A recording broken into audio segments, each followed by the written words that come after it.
Starting in 2010, something very curious but shocking was noticed in US universities. The incidence of depression and anxiety among college students just shot up. People were not initially sure what was happening, but then there was one more thing which was observed, which is that after 2010, the smartphone usage also incidentally shot up. Now, these two things are not a coincidence. In fact, it is believed that excessive smartphone usage can worsen depression and anxiety. But how does it happen? What is the mechanism? What is causing our excessive device usage to trigger depression or anxiety? There are multiple reasons, but I want to start by sharing this real story. A friend of mine who was in a leadership position at one of India's top universities. One day in his office, a student came, and this kid was very unhappy, very depressed. And then my friend asked him what happened, and he said that at my age, Elon Musk was virtually a billionaire. And what do I have to show for it? I have nothing. I have achieved nothing. And this is what was bothering him. Now think about it. Human beings, we have the habit of comparing with others. I have done it. Almost everyone does it. But in my childhood or in my college days, we would compare ourselves with the person next to us, maybe our neighbor or somebody in our class. But now we are literally comparing ourselves with the richest man in the world. And if you do that, naturally you'll feel that you have not achieved much. This social comparison and fear of missing out is one of the biggest reasons why social media makes us so unhappy. Because we see a curated version of other people's lives. We see them doing startups, making a lot of money, going to fabulous places, and then we look at our lives and we know our life, what it really is. And we feel like we are not doing any of those things. And that is what makes us feel terrible. Now, if you feel bad for maybe a day or two, that's okay. But if you are spending hours and hours on social media, what is happening is you are subconsciously, unknowingly, you're feeding yourself this message that I'm missing out, I'm not doing great, other people are doing so much better.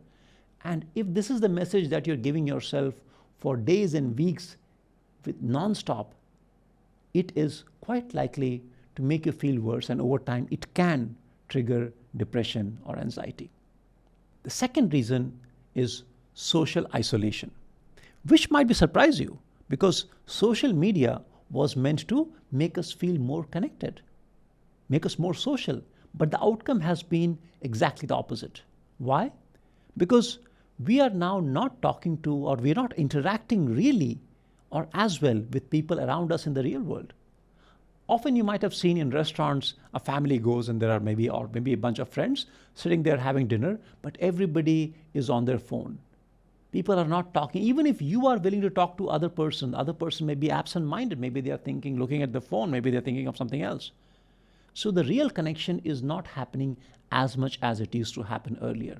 And social connection is one of our most powerful requirements. It's a very human thing. So if we are feeling socially isolated, it is very likely to make us feel worse and again can trigger depression or anxiety. The third reason is social media, or I would say smartphone usage in general, or device usage per se. If we do a lot of it, it takes away our ability to focus. Why? Because if we are constantly checking our devices, what it does is in the middle of our work, maybe we are feeling bored or feeling a little bit anxious or not enjoying our work. What do? We go and quickly check our device. So we have trained our mind to seek an escape. And if we keep repeating this behavior over time, our mind gets trained to constantly seek escape from any kind of boredom or frustration. And if that happens, then we have lost the ability to work on something for half an hour without checking our device. Now, when we are so distractible, what it does is it makes us unproductive. We can't do quality work. So we are trying hard, but work is not happening. Work is piling up, and that creates further anxiety. So think about it. What happened? Distraction created anxiety. But when we are more anxious, on the days on which you feel more anxious, what do? Notice next time, when you're more anxious, you tend to check your devices more. So now Distractibility creates anxiety, and anxiety makes you even more distractible. This is a negative spiral, and it makes you feel worse, and over time it can worsen your mental health. The next reason comes from neuroscience. It is shown that when our mind is totally concentrated, so like in meditation, or even when you are in the state of flow. Flow is when you're so absorbed in an activity that your mind loses track of even passage of time. So when we are in that state, when our mind is fully concentrated on one thing, we feel very nice. It really feels good. They say that a concentrated mind is a happy mind. But when we are caught up in our devices, what happens? Exactly the opposite. We are always distracted. And naturally, our brain does not feel that good. We are missing out on all those opportunities to experience flow. And that will make us miserable. Another reason why our smartphones can worsen our mental health is that very often we seek distractions in the first place because there is something in our life which is making us unhappy. So maybe there is some anxiety or depression maybe to begin with, or something which we are not very comfortable with, some problem that is something that is rankling us. But instead of solving the problem, we are using our devices to escape from that. If we are doing that, then what's happening is the thing that is bothering us, it stays there, it does not go away. So our smartphone, in some sense, is preventing us from addressing the real problems in our life. And when we avoid those problems, what happens? They not just stay there, but our fear of those problems, it only keeps growing. And this can create anxiety, and it can also trigger depression. And finally, when we are using our devices a lot, when we are constantly totally lost in them, what happens is our mind is as if it's in a different universe, and we feel more disconnected with the physical world.